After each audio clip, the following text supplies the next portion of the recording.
Assalamualaikum warahmatullahi wabarakatuh. Alhamdulillah wassalatu wassalamu ala rasulillah wa ala alihi wa ashabihi wa man wala. Rabbi shrah li sadri wa yassir li amri wahlul uqdatan min lisani yafqahu qawli. Rabbi yassir wa la tu'assir, Rabbi yassir wa la tu'assir. Allahumma aslih niyatina, Allahumma aslih niyatina wa aslih dhurriyatina ya rabbal alamin. Segala puji hanya milik Allah Subhanahu wa ta'ala. Salawat dan salam kita hatur sembahkan kepada Nabi yang agung, Nabi mulia, Nabi akhir zaman, Muhammad bin Abdullah sallallahu alaihi wasallam. Sudah sepatut dan sepantasnya kita mengharapkan syafaat dari beliau di yaumil mahsyar kelak. Amin ya rabbal alamin. Pemirsa, azzani Allah wa iyyakum jami'an. Pada pertemuan yang lalu kita telah menjelaskan kronologi dari peristiwa Umratul Hudaybiyah atau biasa disebut dengan As-Sulh Al-Hudaybiyah, yaitu perjanjian Hudaybiyah antara kaum muslimin yang dipimpin oleh Nabi kita Muhammad SAW dengan kuffar Quraisy, ya, telah melakukan beberapa klausul daripada perjanjian di Hudaybiyah tersebut. Di antara klausul daripada perjanjian tersebut adalah bahwa dari kedua kubu ini, baik kaum muslimin dan kuffar Quraisy, akan melaksanakan gencatan senjata alias tidak boleh berperang selama 10 tahun lamanya. Kaum muslimin yang dimuliakan Allah Subhanahu wa ta'ala, pada waktu itu Nabi SAW setelah melakukan perjanjian Hudaybiyah ini menghela nafas, seakan-akan Nabi SAW beristirahat daripada satu musuh yang sangat besar dan satu musuh yang bebuyutan, yang mereka ini adalah musuh yang paling kuat pada waktu itu. Ketika itu kaum muslimin memiliki 3 musuh. Musuh yang terkuat dan paling sulit untuk dihadapi adalah mereka-mereka kuffar Quraisy yang berada di Makkah. Yang kedua adalah musuh-musuh daripada A'rabi, ya, kabilah-kabilah Arab yang ada di semenanjung Arab, kemudian ditambah pula dengan orang-orang Yahudi, ya. Kemudian musuh yang ketiga adalah mereka-mereka nantinya yang akan dihadapi oleh Nabi SAW pada fase peperangan berikutnya, yaitu di bawah daripada kekuatan dan kekuasaan Bizantium Romawi pada waktu itu. Dan itu nanti dikenal dengan Perang Mu'tah dan Perang Tabuk yang dihadapi oleh kaum muslimin. Ikhwati fid din, azani Allah wa iyyakum jami'an. Setelah istirahat dengan melakukan satu perjanjian yang disebut dengan perjanjian Hudaybiyah yang lalu, maka pada kesempatan hari ini kita akan menjelaskan kelanjutan daripada peristiwa sejarah kehidupan Nabi kita Muhammad SAW, yaitu yang dikenal dengan Perang Khaybar. Ikhwati fid din, azani Allah wa iyyakum jami'an. Khaybar adalah kota besar yang memiliki banyak benteng dan kebun, yaitu kebun kurma. Kemudian kebun-kebun penghasil daripada pasokan makanan seperti anggur, ya, dan lain-lain sebagainya. Tempat ini, Khaybar ini terletak sekitar 60 atau 80 mil di utara kota Madinah. Nah, kalau sekarang, ya, kota ini berubah menjadi desa. Di beberapa wilayahnya terdapat daerah yang gersang dan tidak banyak dihuni lagi, tidak seperti dahulu kala pada zaman Nabi. Sebab daripada peperangan ini adalah bahwa Nabi SAW ketika telah melakukan perjanjian Hudaybiyah dengan kuffar Quraisy, maka Nabi SAW telah beristirahat daripada musuh yang sangat besar pada waktu itu dan sangat sulit untuk dihadapi. Lalu Nabi SAW karena dilakukan dalam kesepakatan itu, gencatan senjata alias tidak boleh lagi berperang selama 10 tahun lamanya dengan kufar Quraisy, maka Nabi SAW mengkonsentrasikan kepada kemungkinan bila ditinggalkan dan tidak diurus mereka-mereka ini, maka mereka akan lama-kelamaan menjadi musuh yang sangat besar dan sangat sulit juga akan ditaklukkan dan dikalahkan. Mereka adalah orang-orang Yahudi di Khaybar. Biasanya orang Yahudi Khaybar ini, mereka selalu melakukan kontak dengan orang-orang munafik ya di kalangan kaum muslimin yang berada di kota Madinah, yang dipimpin oleh pimpinan mereka adalah Abdullah bin Ubay bin Salul. Nah, oleh sebab itu Nabi SAW berkeinginan untuk menumpas mereka-mereka ini, karena senantiasa mereka melakukan persekongkolan. Orang-orang Yahudi ini tidak suka dengan kaum muslimin yang dipimpin oleh Nabi kita Muhammad SAW yang berada di kota Madinah. Oleh sebab itu mereka selalu melakukan kontak, selalu melakukan komunikasi ya antara penduduk Yahudi Khaybar ini dengan orang-orang munafik di dalam tubuh kaum muslimin di kota Madinah.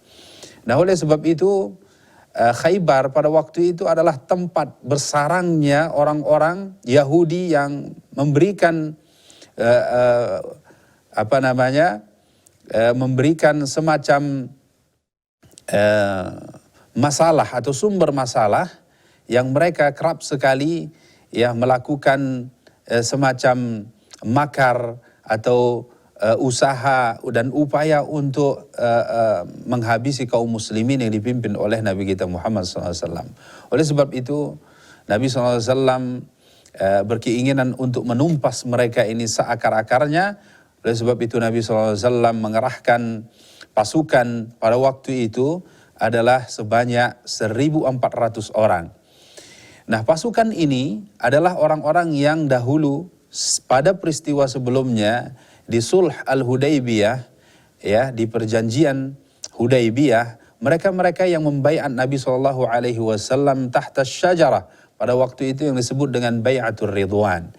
Jadi Nabi SAW mengumumkan kepada kaum muslimin dan penduduk Madinah pada waktu itu agar supaya yang ikut perang menuju ke Khaybar itu adalah mereka-mereka yang ikut bersama Nabi dan telah membaiat Nabi di bawah pohon yang disebut dengan tahta syajarah, yaitu Bai'atul Ridwan. Dan orang-orang yang lemah imannya pada waktu itu dan orang-orang munafik itu sangat antusias sekali ikut bersama Nabi di dalam peperangan Khaybar ini.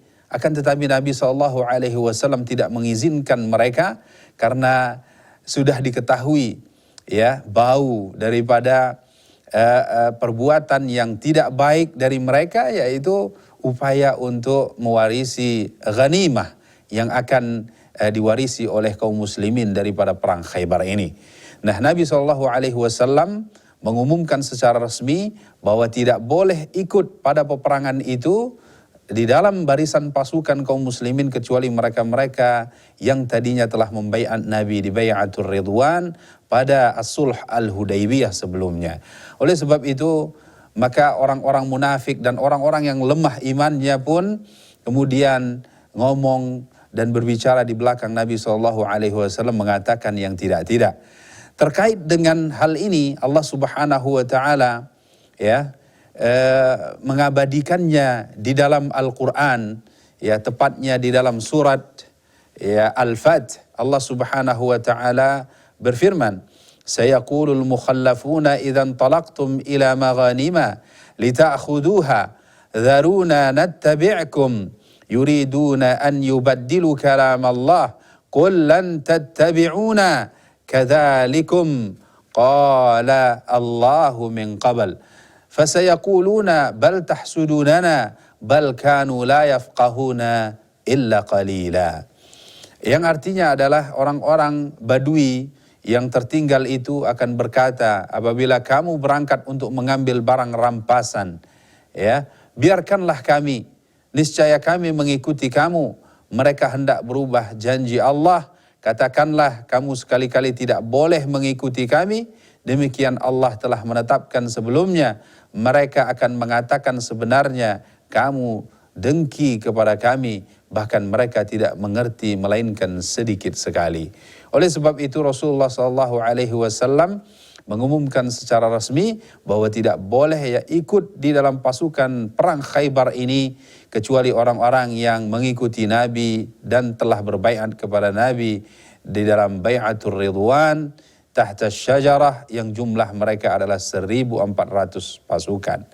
Lalu Nabi SAW berangkatlah menuju ke Khaybar dan menyerahkan urusan kota Madinah kepada Siba' bin Urfutah al-Ghifari. Jadi setiap kali Nabi SAW berangkat meninggalkan kota Madinah, apakah tujuan untuk umrah atau tujuan untuk berperang jihad fisabilillah, maka Nabi SAW senantiasa mengamanahkan pimpinan untuk menjalankan dan melindungi kota Madinah seseorang yang dianggap amanah oleh Nabi SAW. Kemudian setelah itu terjadilah kontak antara orang-orang munafik dengan Yahudi karena telah mendengar pengumuman dari Nabi bahwa Nabi akan menggempur ya Khaybar dan penduduknya.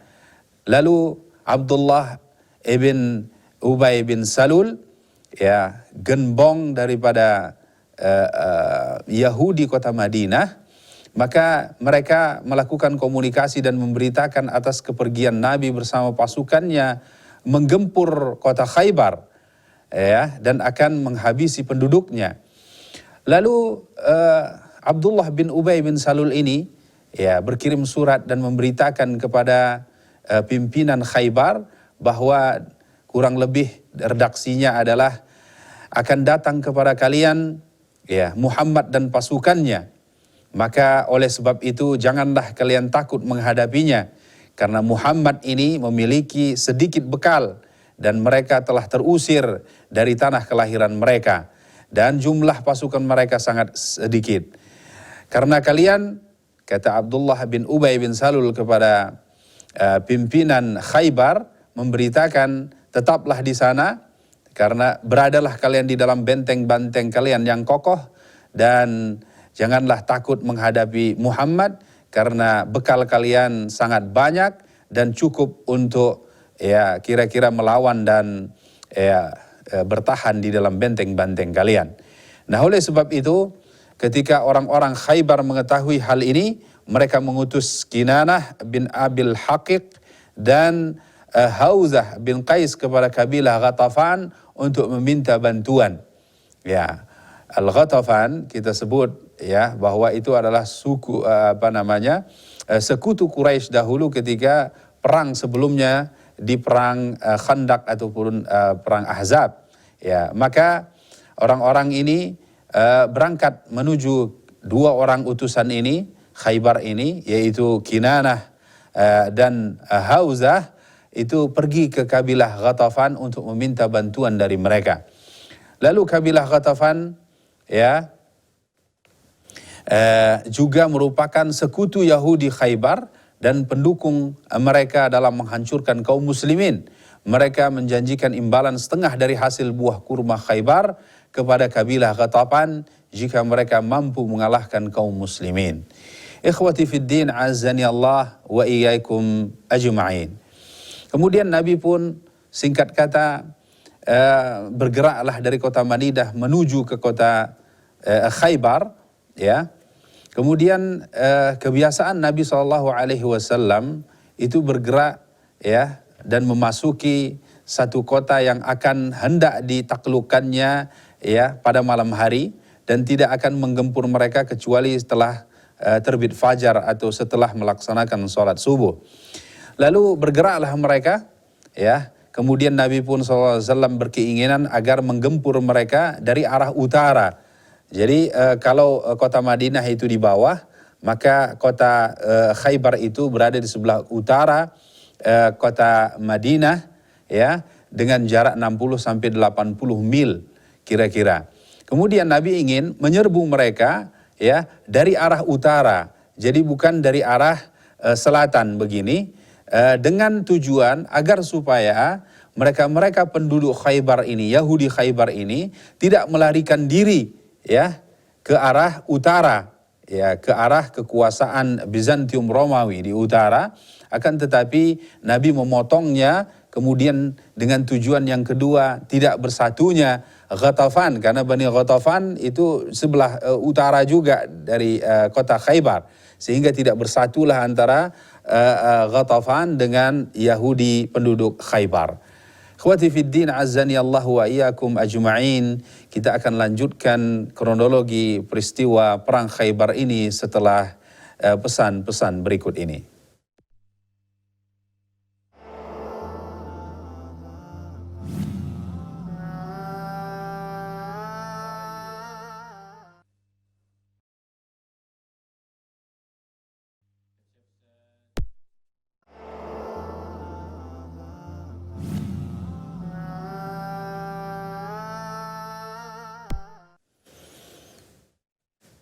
Pemirsa yang dimuliakan Allah Subhanahu wa taala, azani Allah wa iyyakum ajma'in. Berikutnya Nabi SAW setibanya di Khaybar, kemudian Nabi SAW tiba di sana pada waktu malam hari. Dan kebiasaan beliau tidak akan mendatangi tempat-tempat atau satu daerah kecuali Nabi SAW melaksanakan salat subuh terlebih dahulu secara berjamaah. Kemudian setelah itu Nabi SAW ketika sudah mulai terbit matahari baru mendatangi penduduk kaum tersebut. Nah, setelah itu Nabi SAW bergeraklah, ya, pada waktu itu menuju ke pusat jantung Khaybar.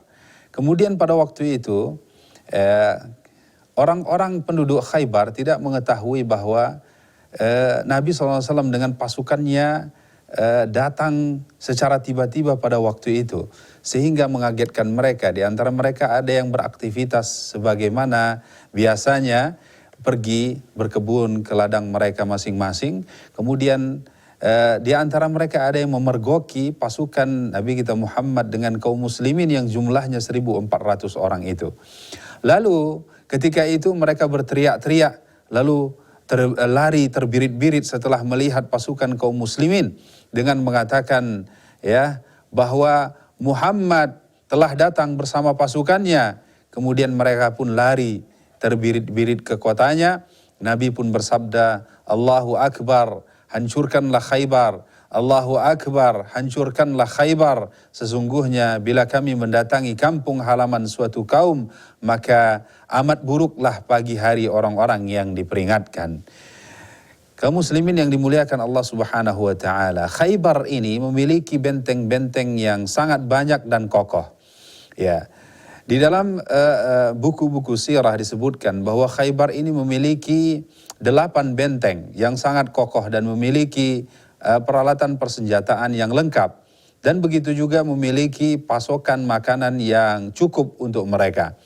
Oleh sebab itu Khaybar terbagi kepada 2 bagian. Bagian pertama memiliki 5 benteng. Yang pertama namanya adalah benteng Naim, yang kedua adalah benteng Sa'ab ibnu Mu'az, yang ketiga benteng Qal'ah, ya, Az-Zubair, kemudian yang keempat benteng Ubay, dan yang kelima benteng An-Nizar. Nah, 3 benteng pertama terletak di daerah yang bernama Nutah, sedangkan 2 benteng terakhir terletak di daerah yang bernama Syaq.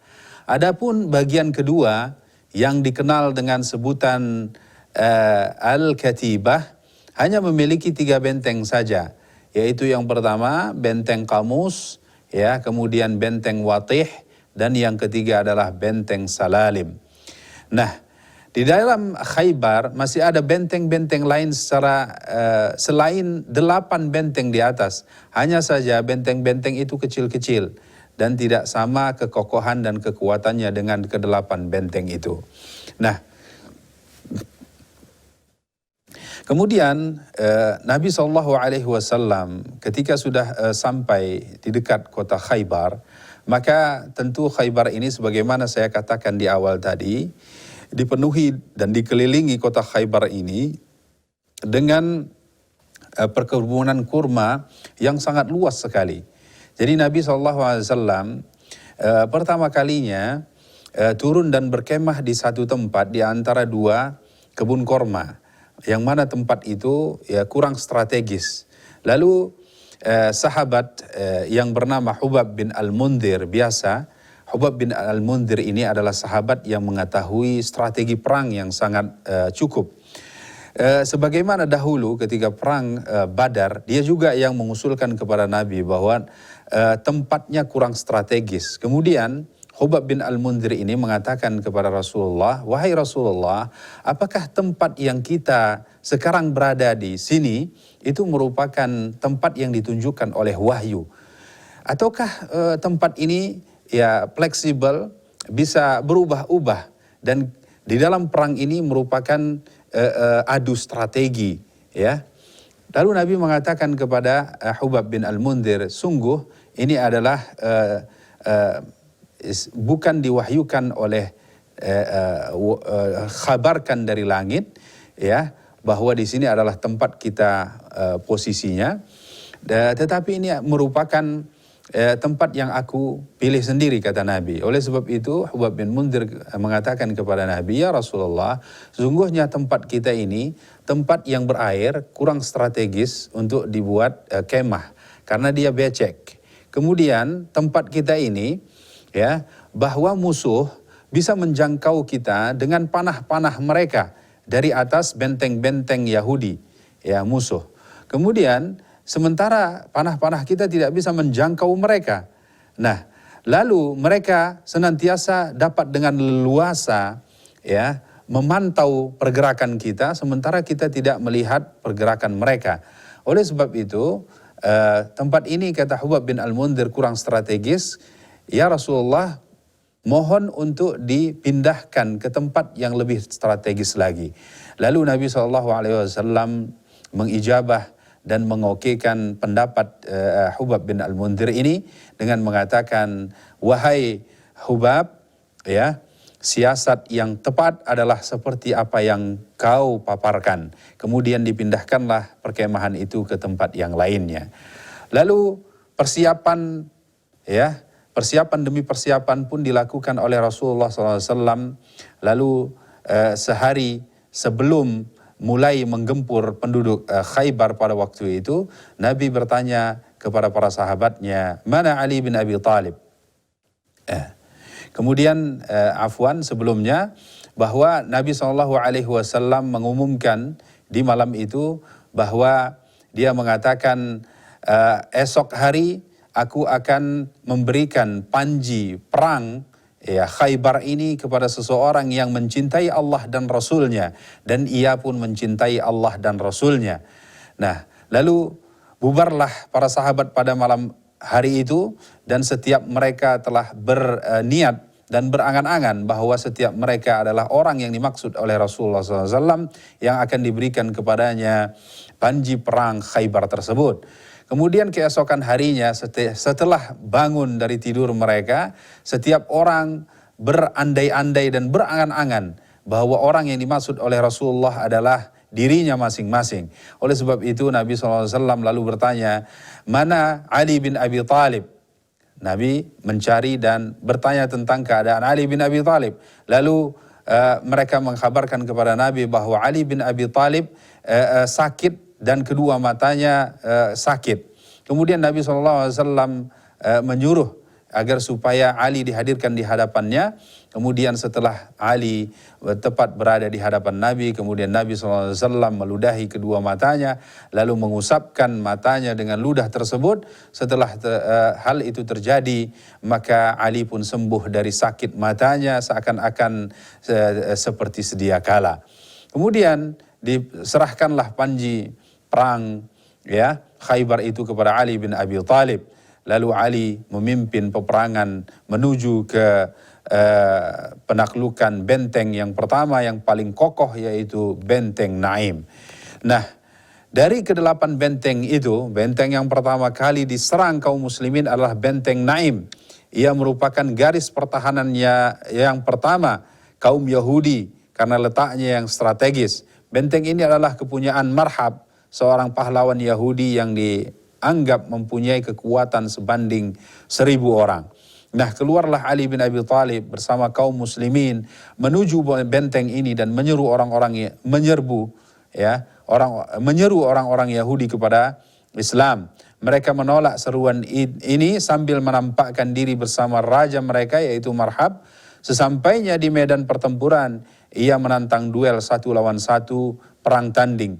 Salamah bin Aqwa berkata, ketika kami sampai di Khaybar yang dikuasai oleh Marhab, ia pun mengayun-ngayunkan pedangnya sambil berkata, bumi Khaybar sudah tahu bahwa akulah Marhab, ahli memainkan senjata dan kesatria yang berpengalaman.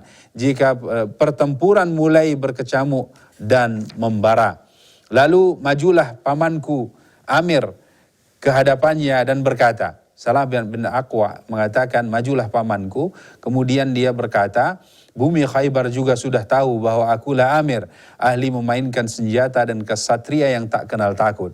Kemudian dia melompat dan menyerbu si Marhab. Kemudian Marhab melukainya, lalu dia pun tunduk kemudian ingin menyerang betis ataupun paha daripada Marhab ini. Kemudian ketika diayunkannya ternyata tidak mengenai daripada betis atau paha si Marhab ini, lalu kembalilah berbelok kembali gitu ya.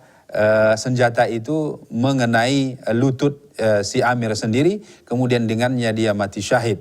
Kemudian setelah itu perang pun dilanjutkan, lalu Ali bin Abi Thalib ya kemudian maju untuk meladeni dan melawan Marhab ini. Kemudian Ali bin Abi Thalib mampu mengalahkannya dan membunuhnya.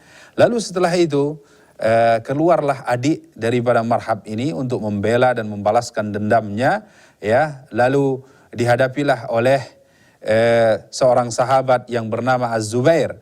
Lalu sebelum keluar, ibunya ketika itu ikut serta yaitu Safiyah. Dia berkata kepada Rasulullah, apakah putraku akan terbunuh? Maksudnya Zubair akan terbunuh ya Rasulullah. Kemudian Rasulullah mengatakan kepada ibundanya Safiyah bahwa sesungguhnya anakmu lah yang akan membunuh orang tersebut. Dan perang tanding pun terjadi. Kemudian Az-Zubair pun ya berhasil membunuh saudara daripada Marhab. Kemudian setelah itu di dalam benteng Naim ini banyak sekali ya korban yang berjatuhan dari kalangan Yahudi, termasuk daripada pimpinan-pimpinan orang-orang Yahudi Khaybar.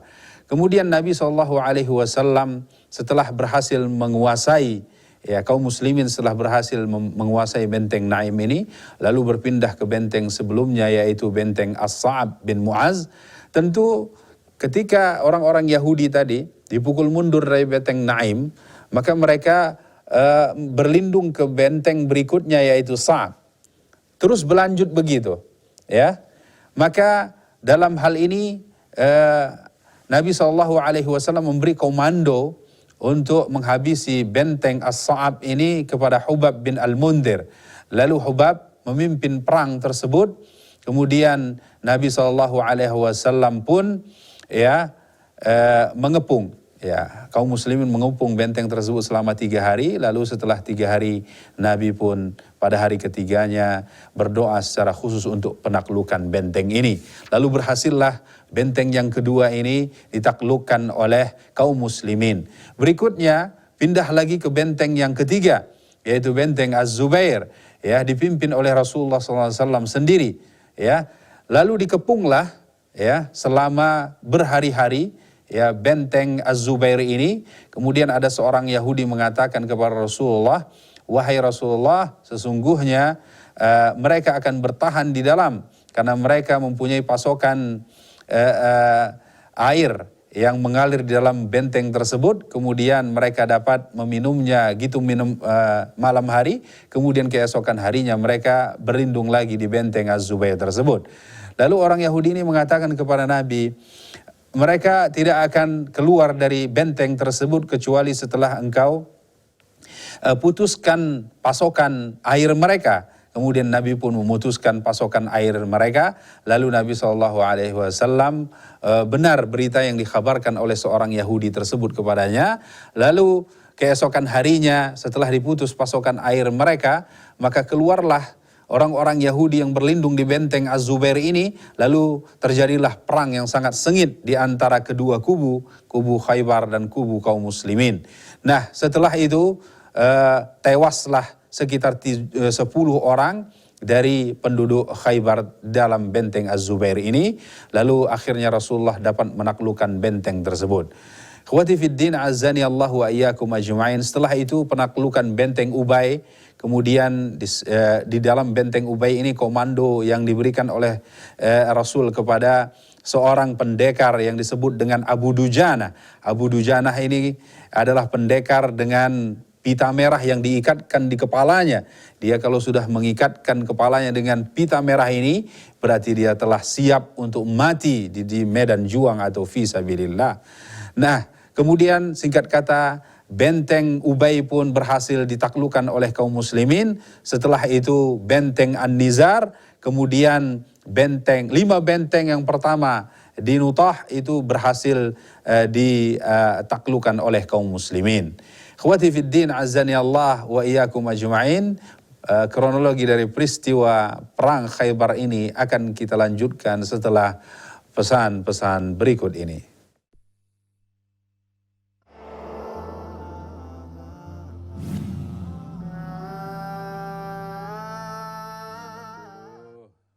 Berat kali ini.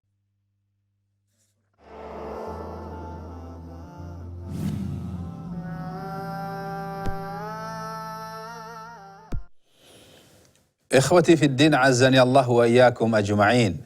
Berikutnya kita akan lanjutkan penjelasan tentang perang Khaybar ini.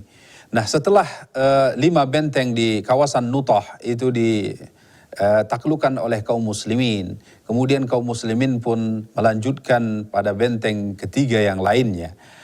Di dalam peristiwa penaklukan 3 benteng berikutnya ini, bahwa itu terjadi pada daerah ya Qamus, Salalim dan benteng Watih ya.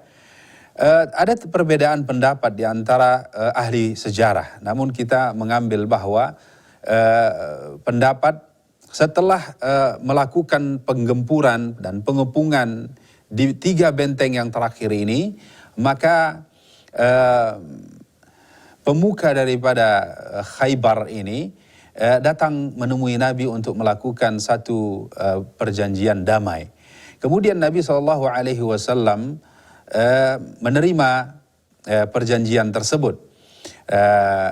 Awalnya begitu, kemudian setelah mengetahui hal ini, dampak buruk daripada keberadaan mereka di situ, maka Nabi SAW tidak memberikan satu kelonggaran kepada penduduk Khaybar pada waktu itu, kecuali mengusir mereka semua ya dari Khaybar tersebut. Jadi penduduk Yahudi Khaybar itu diusir semua dengan meninggalkan semua harta mereka dan perkebunan mereka, rumah mereka, harta benda mereka, hewan ternak mereka, perkebunan mereka itu ditinggalkan, kecuali baju yang melekat di tubuh mereka saja.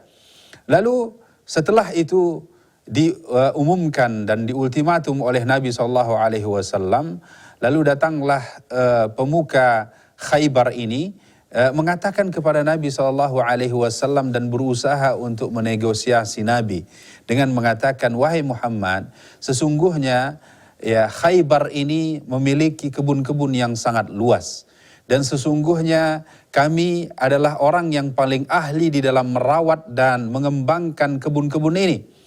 Dan kami telah bertahun-tahun berada di sini dan telah berhasil memanen ya kebun-kebun ini dengan panen yang sangat luar biasa. Oleh sebab itu, percayakanlah kepada kami ya untuk merawatnya. Kemudian hasilnya kita akan bagi 2. Kira-kira itu negosiasi yang dilakukan oleh pemuka Khaybar ini kepada Nabi SAW. Lalu Nabi pun SAW karena melihat bahwa tidak ada budak-budak yang ikut serta bersama mereka atau kekurangan orang untuk merawat kebun-kebun itu kelak, maka Nabi pun menyetujui pada akhirnya permintaan daripada pimpinan Khaybar tersebut. Lalu dibagilah harta rampasan perang Khaybar ini. Rasulullah SAW membagi tanah Khaybar menjadi 36 bagian. Setiap bagian dikalikan 100, maka jumlahnya adalah 3.600 bagian. Rasulullah dan kaum muslimin mendapat setengahnya, yaitu 1.800 bagian. Sedangkan bagian Rasulullah adalah sama besarnya dengan bagian seorang muslim. Setengah yang lain, yaitu 1.800 bagian, dialokasikan untuk menanggulangi segala macam musibah yang menimpa Rasulullah dan kaum muslimin. Sebab dibaginya harta menjadi 1.800 bagian adalah karena harta itu merupakan pemberian langsung dari Allah kepada ahli Hudaybiyah, kaum muslimin yang ikut serta dalam peristiwa Hudaybiyah sebelumnya. Baik yang hadir maupun yang tidak hadir, mereka semua berjumlah 1.400 orang dan kuda mereka 200 ekor. Setiap kuda mendapat 2 bagian, maka harta itu dibagi menjadi 1.800 bagian, sehingga setiap pasukan berkuda mendapat 3 bagian dan pasukan pejalan kaki mendapat 1 bagian saja. Ikhwati fiddin, azzani Allah wa iyyakum ajma'in. Setelah peristiwa penaklukan Khaybar ini, Nabi SAW tentu tidak buru-buru pulang. Lalu Nabi SAW bermukim di sana beberapa hari. Kemudian datanglah Ja'far bin Abi Talib dan orang-orang Asy'ari. Ja'far bin Abi Talib ini datang kembali setelah dia melakukan hijrah ke Habasyah. Jadi bersama orang-orang Asy'ari dari Yaman. Bahwa di antara daripada rombongan itu ada Abu Musa al-Asy'ari, bersamanya ada 50 orang saudara-saudara dan familinya yang telah memeluk Islam. Dia mengatakan bahwa sejak keislaman mereka sangat berkeinginan sekali untuk mendatangi Nabi dari kota Yaman menuju ke kota Madinah. Setelah mereka melakukan perjalanan melalui laut, mereka naik kapal, kemudian kapal mereka terdampar di Ethiopia, yaitu di Habasyah. Lalu mereka bertemu dengan Ja'far bin Abi Talib di sana dengan rombongannya. Lalu kemudian mereka bersama-sama menuju ke Madinah bersama rombongan Ja'far tersebut.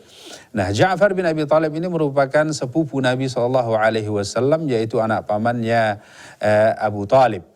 Ya, kemudian Nabi SAW menyambut mereka dengan mengatakan, "Aku tidak mengerti." Kata Nabi, "Aku tidak mengerti dengan apa aku bergembira. Apakah dengan kemenangan perang Khaybar atau dengan kedatangan Ja'far dengan kaum muslimin dan rombongannya." Oleh sebab itu, Nabi pun memberikan bagian daripada harta rampasan perang Khaybar kepada mereka semua. Ikhwati fiddin, azani Allah wa iyyakum ajma'in.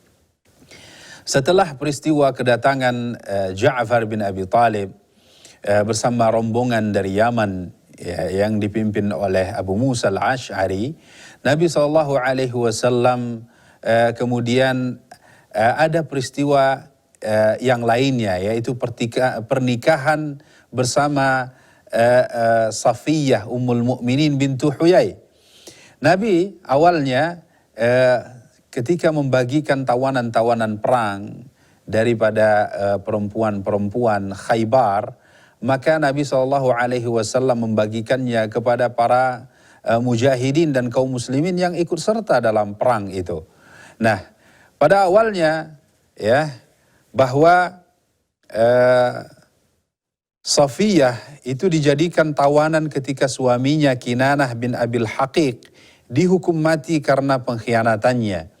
Ketika semua tawanan dikumpulkan, Dihyah ibnu Khalifah al-Kalbi datang kepada Rasulullah SAW dan berkata, "Wahai Nabi Allah, berikanlah seorang tawanan perempuan kepadaku."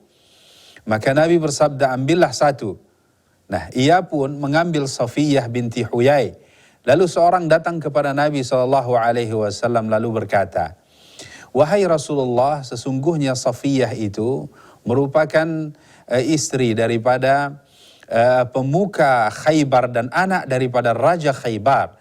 Maka dia tidak pantas dinikahi oleh seseorang dari kaum muslimin kecuali engkau ya Rasulullah." Lalu dipanggillah kembali ya sahabat ini dengan Safiyah. Lalu Nabi SAW berkata kepada sahabat yang telah menunjuk Safiyah ini, katanya, pilihlah yang lainnya. Lalu dia pun memilih yang lainnya dan Nabi SAW menikahi Safiyah binti Huyai pada waktu itu. Nah, kemudian Nabi SAW melakukan walimah kecil ya setelah menikahi Ummul Mukminin Safiyah binti Huyai ini. Lalu Nabi SAW juga menghabiskan masa bulan madunya pada perang Khaybar ini, pasca perang Khaybar ini. Nah, selanjutnya ada peristiwa ya yang unik juga yang diabadikan oleh ahli sejarah di dalam rentetan kronologi dari peristiwa perang Khaybar ini. Setelah perang Khaybar ini, tentu kaum muslimin pun bergembira ya dengan hasil peperangan tersebut. Ya, karena telah menaklukkan Khaybar dan musuh Allah dan Rasulnya. Oleh sebab itu, mereka juga melakukan ya tasyakuran lah, kira-kira kurang lebih demikian. Maka Nabi pun disuguhkanlah kepadanya satu kambing guling yang dibakar oleh seorang wanita Yahudi yang bernama Zainab binti Al-Harith. Sebelumnya Zainab ini bertanya-tanya kepada kaum muslimin, ya, kira-kira Nabi itu makanan favoritnya apa? Lalu mereka mengatakan makanan favorit Nabi adalah daging kambing. Lalu dia pun bertanya lagi, kebiasaan Nabi, ya, favoritnya dari daging kambing itu bagian mananya? Lalu mereka mengatakan kepada Zainab ini bahwa Nabi itu suka ya kaki dua yang depan, ya. Lalu setelah itu dia membuat kambing guling bakar, kemudian setelah itu membubuhi racun yang sangat banyak di dalam kedua kaki yang depan daripada kambing tersebut, karena itu merupakan bagian yang sangat disukai oleh Nabi SAW. Nah, setelah itu disuguhkanlah di hadapan Nabi. Tentu Nabi SAW bila makan atau berkumpul ada sahabat-sahabatnya yang mengitarinya di dekat dengan posisinya.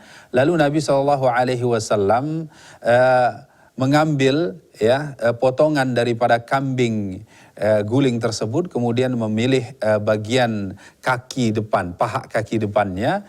Lalu Nabi SAW mengunyahnya. Kemudian setelah dikunyah oleh Nabi SAW, maka turunlah wahyu, diberitakan lewat malaikat Jibril bahwa kambing tersebut telah diberikan racun di dalamnya. Karena Nabi berusaha untuk mengunyahnya dan ingin menelannya tetapi tidak bisa menelannya.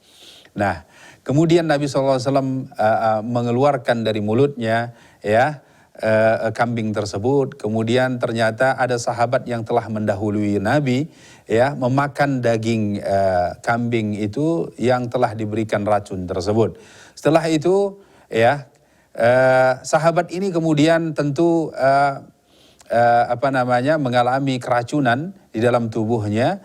Kemudian dia pada akhirnya tewas dan mati ketika itu sahabat ini. Kemudian dipanggillah ya Zainab binti Aslam binti Al-Haris ini, orang yang membubuhi racun tersebut di dalam kambing guling yang diberikan kepada Nabi tadi. Kemudian Nabi SAW menginterogasinya, kenapa engkau melakukan hal ini? Lalu perempuan itu menjawab Nabi, aku melakukannya untuk membuktikan kalau seandainya engkau benar-benar utusan Allah dan Nabi Allah Subhanahu wa Ta'ala, maka engkau akan diberitahu.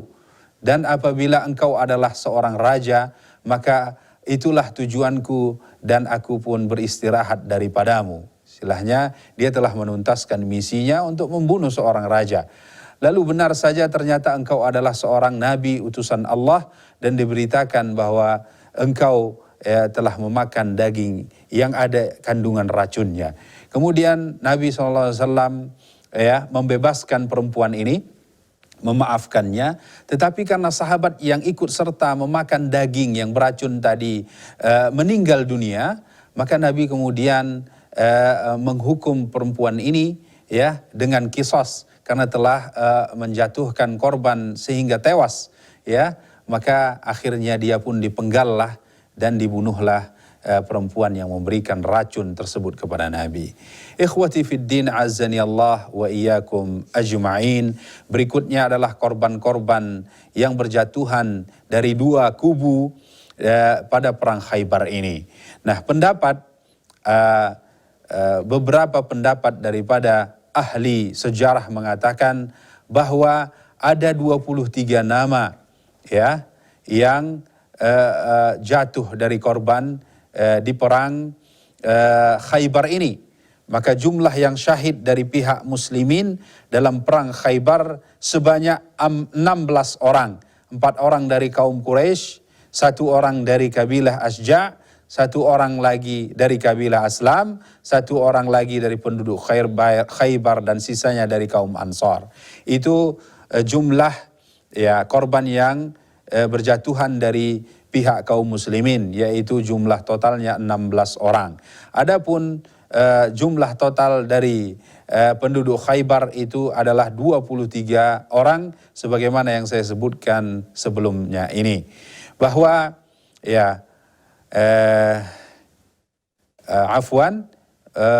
jumlah yang gugur dari pihak Yahudi berjumlah 93 orang. Ternyata kemudian hal ini dimenangkan oleh kaum muslimin. Peperangan Khaybar ini dengan kemenangan yang telak, tentunya dengan pertolongan Allah Subhanahu wa taala. Oleh sebab itu, kaum muslimin yang dimuliakan Allah Subhanahu wa taala, berakhir dan selesailah pula penjelasan daripada kronologi peristiwa perang Khaybar ini. InsyaAllah kita akan bertemu pada pekan yang akan datang, menjelaskan peperangan demi peperangan yang dilakukan oleh kaum muslimin. Sampai di sini pertemuan kita tutup dengan doa. Subhanakallahumma wa bihamdik, asyhadu an la ilaha illa anta, astaghfiruka wa atubu ilaik. Wassalamualaikum warahmatullahi wabarakatuh.